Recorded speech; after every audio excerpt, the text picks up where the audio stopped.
உங்க அப்பா போனாரே இன்னும் வந்தாரா பாரு. வாங்கி வை. எல்லாம் வாங்கிட்டீங்களா? எல்லாத்தையும் வாங்கிட்டேன். அந்த மல்லிகைல இருந்ததே கொஞ்சம் சாமான் தான். அது 3/4 சாமான் நானே வாங்கிட்டு வந்திருக்கேன். நல்லதுதாங்க. இருக்கிற மொத்த பேரும் என்ன குறு குறுன்னு பாக்குறானுங்க. ஏன்டா நீனே எல்லாத்தையும் வாங்கிட்டு போனா நாங்களாம் மனுஷன் இடம் கேக்குறானுங்க. நம்ம வீட்ல குழந்தை ரமேஷ் ஃபோன் பண்றான். ரமேஷ் பேசு.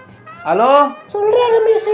என்னடா சுரேஷ், உங்க அப்பா ஜாமான்லாம் நிறைய வாங்கிட்டு போயிருக்காரு. மழையில என்ன விசேஷம்?